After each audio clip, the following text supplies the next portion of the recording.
No Evangelho de Lucas, capítulo 20, versos 37 e 38. Lucas, capítulo 20, versos 37 e 38. Lucas, o terceiro evangelho, Mateus, Marcos, Lucas. E capítulo 20 é um número grande e os versos 37 e 38 são os números pequenos. Não, eu espero, irmão. A coisa mais gostosa que tem é a gente poder abrir a palavra de Deus. E os bereanos, no livro de Atos dos Apóstolos, eram exemplares nisso. Os apóstolos pregavam e eles não tinham Bíblias na mão, porque não havia papel, eram guardadas e tudo, mas eles tinham cópias. E ali, depois que os apóstolos pregavam, os apóstolos saíam, eles pegavam os rolos da palavra e iam conferir se o que o apóstolo pregou era de verdade. Então os bereanos eram sábios, porque iam a palavra. E hoje nós temos essa dádiva, que são os exemplares da Bíblia na nossa mão, e que gostoso é ouvir o som das páginas virando. Esse negócio de guardar a Bíblia no celular, se acabar a bateria, e se der uma bomba de nêutrons que faz com que toda a eletricidade vá embora e que todas as mídias se apaguem, não. Bíblias de papel na sua mão, para você riscar e conviver com ela. A Bíblia é a melhor amiga do crente. Você pode fazer amizade com ela, ela é a sua melhor amiga. Vamos ver, 20, 37 e 38, diz assim, é Jesus falando para os saduceus, e que os mortos hão de ressuscitar. Moisés o indicou no trecho referente à sarça, quando chama ao Senhor o Deus de Abraão, o Deus de Isaque e o Deus de Jacó. Ora, Deus não é Deus de mortos, e sim de vivos, porque para Ele todos vivem. Amém. Podem sentar. Jesus estava tendo uma disputa num debate público com os chamados saduceus. Os saduceus eram os religiosos judeus que eram tremendamente políticos e tremendamente incrédulos. É possível ser crente e ao mesmo tempo ser incrédulo? Os saduceus eram assim. Guardavam os rituais, mas não acreditavam em praticamente nada daquilo, a não ser o ritual pelo ritual, porque não acreditavam nem na existência de vida após a morte, nem na existência de anjos. E ali estava Jesus citando para eles algo que era muito importante, porque eles estavam tentando derrubar Jesus com uma palavra para enrolá-lo. Eu não queria usar a palavra pegadinha, que é uma palavra vulgar destes dias, mas eles fizeram uma armadilha para Jesus, porque eles citaram o caso dizendo assim: mestre, tinha um homem que se casou, não teve filhos, morreu, e como a lei dizia que quando um homem morre sem ter filhos, o irmão desse homem tem que assumir essa mulher e gerar um filho em nome do irmão falecido, para que a herança não saia da família. Então o irmão tomou por mulher essa viúva, só que esse irmão morreu também. E ele tinha mais irmãos, e o terceiro, o quarto, o quinto, essa era a viúva negra mesmo, né? Como diz lá aquela lenda lá, que ela é matadora, né? Que não é possível um negócio desse. 7 irmãos morreram todos, e por fim a mulher morreu. Senhor, já que vai haver ressurreição, vão chegar lá, já pensou? Chega, oi meu amor. Quem que é o amor? O primeiro, o segundo, o terceiro, o quarto, o quinto, o sexto ou o sétimo? Quem que é o marido dela? Era para deixar Jesus numa saia justa, porque eles não acreditavam em ressurreição e queriam dizer: Jesus, isso é absurdo, não há ressurreição. Pois Jesus não só responde à altura o que esses saduceus colocaram como armadilha, porque ele chega para esses homens todos e diz o seguinte: vocês não conhecem, vocês erram por não conhecer as Escrituras e nem o poder de Deus, porque na ressurreição nem se casam e nem se dão em casamento, mas eles terão vamos dizer, uma fisiologia, uma biologia similar à dos anjos, que não se casam e não têm sexualidade. Não haverá essa junção e procriação na ressurreição. Vocês deveriam conhecer a Escritura, mas não conhecem. Então, após a ressurreição, ninguém se casa e nem se dá em casamento, mas serão iguais aos anjos e são filhos de Deus, sendo filhos da ressurreição. Aí talvez alguns de nós dizem: mas eu não vou encontrar lá meu pai, minha mãe, minha irmã, minha mulher, etc. Não, você vai encontrar sim, mas nós não teremos mais vínculos familiares e vínculos matrimoniais e vínculos reprodutivos. Não há bebês no céu, não há crianças sendo geradas no céu. A palavra de Deus nos diz que todos terão a estatura de Jesus, a estatura da semelhança do Filho de Deus. Então no céu é algo já resolvido, porque nós nos reproduzimos, porque estamos aqui, tivemos a ordem de Deus para povoar a terra. O céu já vai estar completamente povoado. Seremos todos ali com casas contadas. Na casa de meu pai há muitas moradas, mas não diz na casa do meu pai há moradas demais, e nem diz que há moradas de menos. Então no céu tudo é completo. Nós viveremos a eternidade e não precisaremos garantir a próxima geração, porque seremos a geração da eternidade. Nunca morreremos, nunca adoeceremos, nunca envelheceremos, nunca diremos adeus para ninguém, estaremos sempre juntos. Isso é Jesus dizendo aos saduceus. Eu, claro que desenvolvi essa fala, mas nas palavras de Jesus, ele diz no verso 34: então lhes acrescentou Jesus: os filhos deste mundo casam-se e dão-se em casamento, mas os que são havidos por dignos de alcançar a era vindoura e a ressurreição dentre os mortos, não casam, nem se dão em casamento, pois não podem mais morrer, porque são iguais aos anjos e são filhos de Deus, sendo filhos da ressurreição. Palavras do Senhor. O céu é perfeito. Mas aí Jesus fala algo que para nós é muito valioso.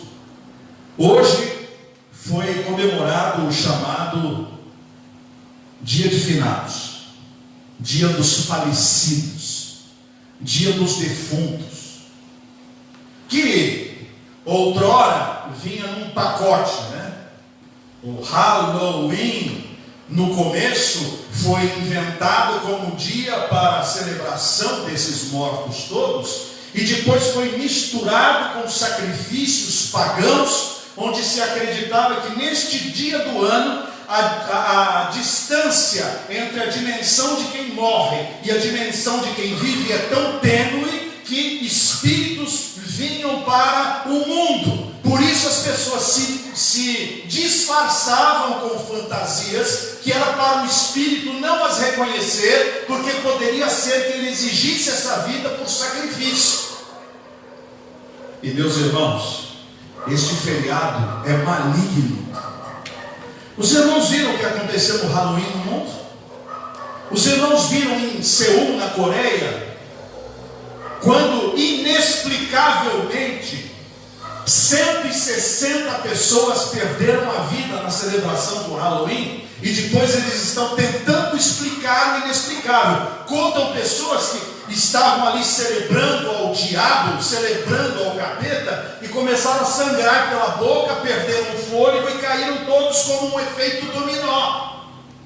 Então agora precisam dizer que ali estava todo mundo exprimido e tal, mas há testemunhos de que há lugares ali que não foi isso não, foi algo mais. Então alguém diz, será que algum gás venenoso? Ou será que alguma arma química? Não, são as faturas que o diabo manda. Na Índia, numa ponte, estavam as pessoas ali felizes da vida trafegando, e a ponte desta caminhada no mesmo tempo ruiu, matando dezenas, se não centenas de pessoas. Eu acredito que são centenas de pessoas, 400 pessoas estão desaparecidas. Nos Estados Unidos abriram fogo num Halloween ali, mas 20 pessoas morreram. Vá celebrar o Halloween. Igrejas evangélicas nos Estados Unidos celebrando o Halloween. É bonitinho ver meu filho pintado de feiticeiro e a minha filha sangrando pela boca.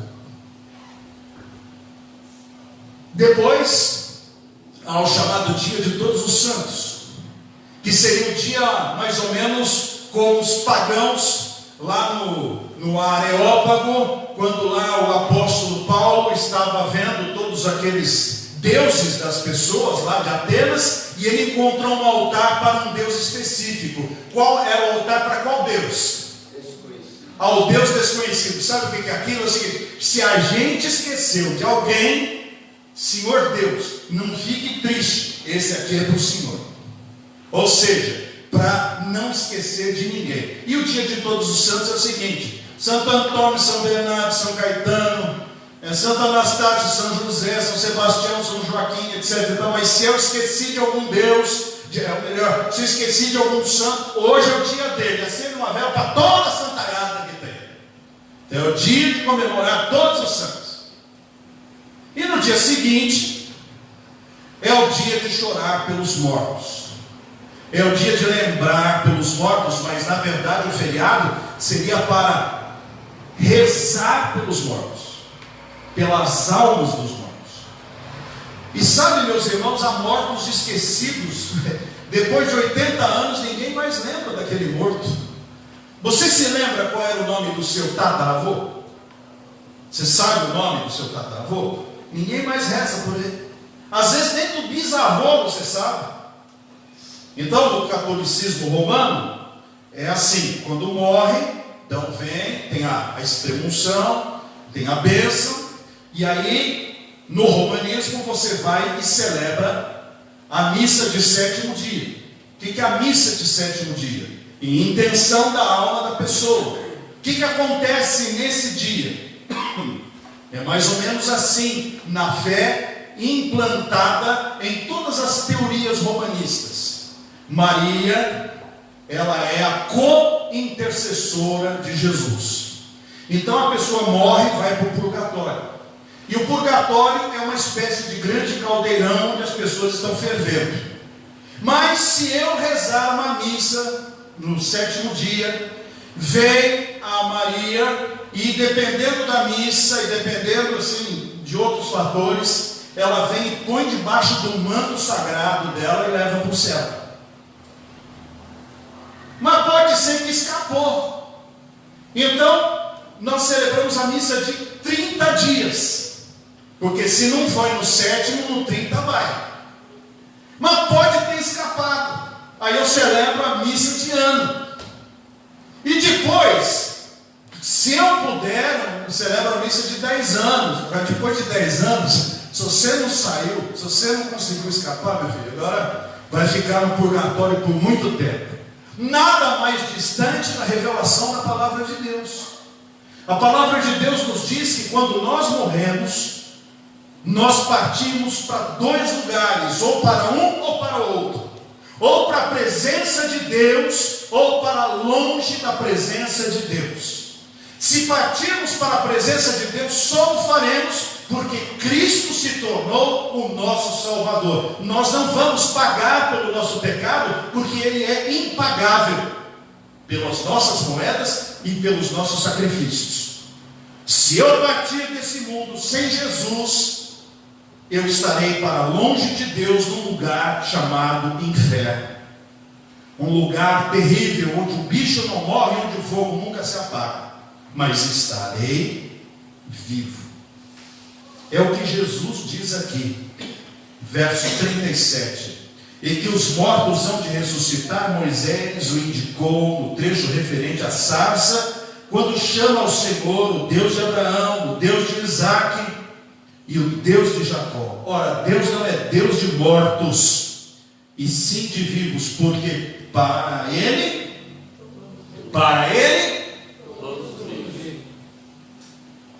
não há mortos para Deus. Então hoje eu me lembrei da minha mãezinha, Elzira. Quando eu vejo a minha Maria, eu vejo uma réplica em miniatura da dona Elzira, até no cabelo. É inacreditável como se parece com a minha mãe. Eu me lembrei do meu pai, um homem que deu testemunho de conversão legítima e verdadeira. Não conheci o Jorge, irmão da minha esposa, mas me lembrei dele também. Me lembrei do pastor Timofei, que pregou o Evangelho para mim, do Sebastião Henrique e do Israel Teixeira de Freitas, que me educaram nos caminhos do Senhor, que me ensinaram a palavra. Me lembrei do pastor Josué Nunes de Lima, com quem inúmeras vezes me sentei para tomar café e ser aconselhado. Mas me lembrei também das minhas tias, irmãs da minha mãe, dos meus tios, irmãos do meu pai. Me lembrei dos meus professores no primário, no ginásio, no colégio. Me lembrei de alguns homens públicos que já morreram. Me lembrei de tanta gente que já partiu. Segundo a palavra de Deus, eles estão o quê? Segundo a palavra de Deus, eles estão o quê? Vivos. Para Deus todos vivem, até os ímpios estão vivos. É como se nós estivéssemos numa grande construção e tivéssemos o primeiro andar e o subsolo. Aqueles que foram com Jesus estão no primeiro andar. Aqueles que não foram com Jesus foram para o subsolo. Mas estão lá. Os do Senhor e os que não estão com o Senhor. Estão vivos. Não estão vivos fisicamente como nós, em carne e sangue e ossos. Mas segundo a Bíblia, eles estão vivos corporeamente, de uma maneira do lado de lá, onde eles têm corpos, têm mãos, têm olhos, têm boca, têm tudo como nós temos aqui. Porque se nós olharmos no livro de Apocalipse, quando fala das almas debaixo do altar, diz a Bíblia que lhes foram dadas roupas, eles se vestiram, foi-lhes dito que repousassem até que se completasse o número dos seus conservos. Então do lado de lá estão vivos. Lázaro, naquela revelação do Senhor Jesus, tinha a mão. Manda Lázaro vir com a ponta do seu dedo molhar a minha língua. O rico falando, o rico tinha língua, Lázaro tinha dedo. E o rico tinha voz, porque escutaram-no lá do lado do céu. E o rico escutou Abraão falando lá do lado do céu, no lugar onde ele estava.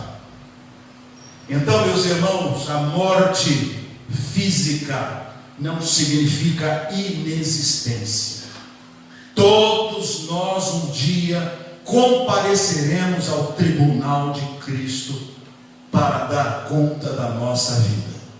Quem não recebeu Jesus como Salvador já está em punição, já está num lugar de tormento e vai ressuscitar. Quando todas as profecias escatológicas sobre a volta do Senhor, sobre o milênio, essas coisas todas, quando todas se cumprirem, eles sairão da sepultura. Diz a Bíblia: o inferno dará seus mortos, o mar dará os seus mortos, e todos serão julgados segundo os livros que serão abertos, os livros das obras de cada um, e um livro da vida, onde vai se confirmar que ele não faz parte dos herdeiros da salvação. Então o que vai acontecer com essa pessoa? Ele que já está preso vai vir no tribunal para receber a sentença completa e vai passar o resto da existência, que nunca vai acabar, na punição eterna.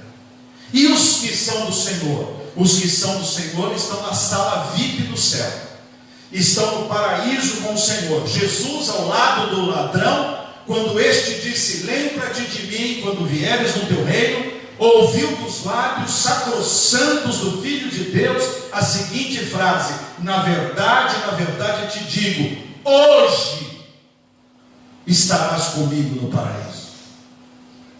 Se o ladrão foi para o paraíso, e eu não sou melhor e nem pior do que o ladrão, sou pecador também, mas creio no Senhor Jesus, então quando eu fechar os meus olhos para este mundo, eu também estarei com o Senhor no paraíso.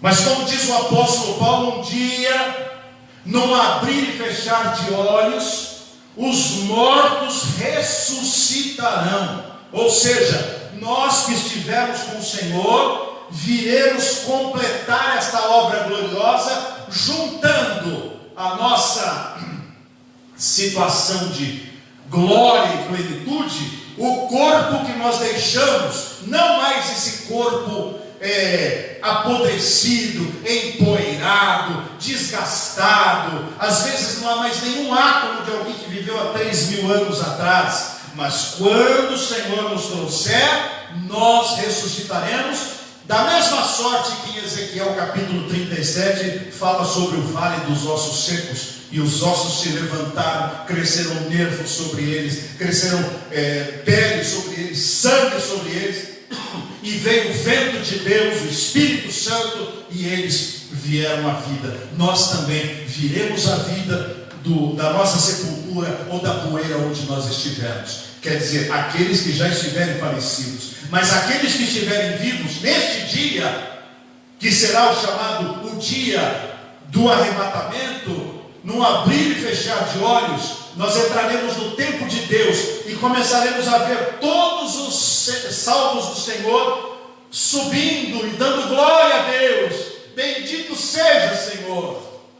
E nós olharemos tudo isso e de repente vai acontecer um fenômeno em nós, assim como uma pipoca que está no óleo. O que acontece quando o óleo esquenta? Ela muda, né? Ela ganha roupas brancas. Ela estava amarelada, era um milho amarelado, de repente fica branquinho, transformado. Nós também vamos ganhar outras vestes, vamos ter um corpo transformado e vamos subir. O Rei está voltando, o Rei está voltando, a trombeta está soando, o meu nome a chamar. O Rei está voltando, o Rei está voltando, aleluia, Ele vem me buscar. Glória a Deus. Será um dia glorioso. E Jesus disse que quando Ele estivesse próximo de voltar, o que nós estamos vendo hoje no mundo estaria acontecendo, e cada vez mais. Mas Ele falou assim que Ele viria quando ninguém desse conta disso. Provavelmente nem nós, porque muitas vezes nós nos esquecemos do Maranatá. Essa expressão Maranatá era uma expressão aramaica que nós aportuguesamos por Maranata, que significa o quê? Ora vem, Senhor Jesus. Quantos de nós se esquecem de esperar pela volta do Senhor? Que bom seria se Jesus voltasse agora. Que bom seria, eu deixaria de sofrer. Que coisa maravilhosa. Mas às vezes a gente está tão arraigado nesse mundo que a gente nem quer que ele volte. Não, eu tenho tanta coisa para fazer. Eu tenho tantos negócios, eu tenho tantos compromissos, eu tenho que lutar em tantas frentes. Meu amigo, não crie raízes nesse mundo. Pensai nas coisas lá do alto, onde Cristo está sentado à direita de Deus Pai. Somos cidadãos de lá.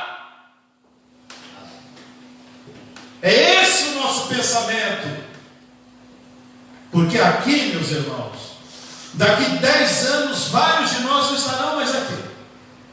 Daqui 20, poucos de nós, se algum de nós estiver, estarão. E daqui a 50 anos, provavelmente nenhum de nós estará aqui. Nada é nosso aqui. Tudo é emprestado. Mas lá no céu é nosso. Não que nós mereçamos, que o nosso mérito é lá no subsolo, nos quintos dos infernos. Os irmãos sabem de onde vem essa expressão, os quintos dos infernos? Ela não está na Bíblia, não.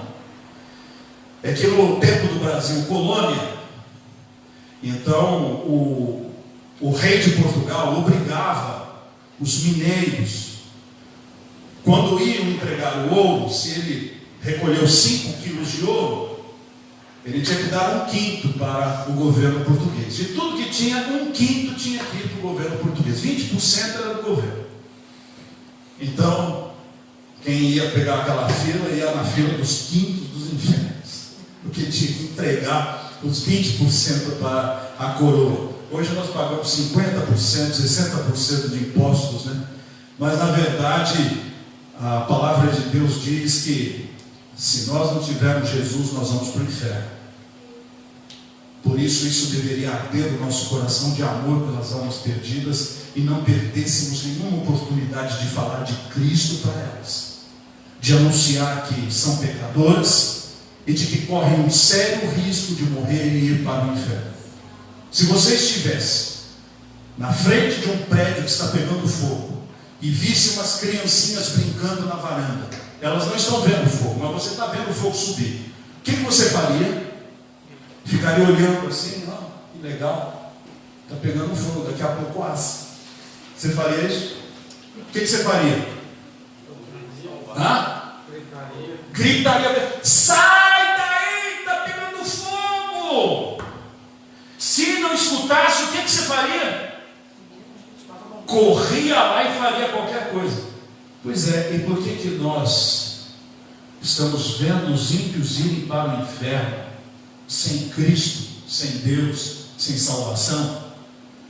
E deixamos, porque se eu falar alguma coisa, ele vai ficar bravo comigo, vamos perder a amizade, depois eu não sou mais convidado para a festinha, depois ele me corta do zap dele, depois a gente não tem mais aquela mesma coisa. É melhor a gente ficar quieto, a fé é para nós, né? Enquanto você não vai pegar fogo, porque você já está no lugar seguro, eles vão queimar todos. É como um carro que está indo pela rodovia e de repente chega alguém e fala, para, e você dá uma super brecada. Quando você olha meio metro para lá, um abismo gigantesco. Aí você diz para a pessoa, olha, muito obrigado, viu? Aí a pessoa vai embora e você simplesmente larga. Os outros carros vão chegando, você olha, vão cair. Você está fazendo certo? Não, você nem grato é porque você sobreviveu. Se você realmente fosse grato por ter sido salvo do abismo, você ficaria ali, escreveria num grande cartaz, ou mesmo no chão, ou faria qualquer coisa, ou pulava, saltitava no meio da estrada, para! Mesmo que a pessoa xingasse você. Porque daí, sai do caminho! Para! Não tem estrada! Não tem estrada! Não acredito em você! Eu estou dizendo não tem, não acredito! Mas um outro fala, não tem estrada! Não, deixa eu ver. É mesmo!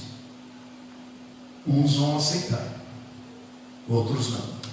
Mas o seu papel você fez. Por isso, meus irmãos, primeira coisa, não sejamos como os demais que não têm esperança, porque em Cristo todos vivem. Segundo, mas todos vivem, mas nem todos vivem com Jesus. Muitos vivem no inferno. Terceiro, por quem foi para o céu ou para quem foi para o inferno não há mais o que fazer. Você pode rezar 500 missas e gastar 800 mil velas, você não afetará o local de onde essas pessoas estão, nem a vida delas. porque elas já fecharam a sua biografia. Quarta coisa, os que estão vivos ainda podem ser salvos das trevas. E se você foi salvo, seja grato e tenha urgência, porque os seus amigos, os seus familiares, os seus parentes e até os seus inimigos estão indo para lá. Aquela conversa, eu não quero isso nem para o meu inimigo. Já ouviram essa frase? Então, mesmo que seja seu inimigo, ele precisa de Jesus. Que essa palavra fale profundamente no nosso coração, é o que eu desejo em nome de Jesus.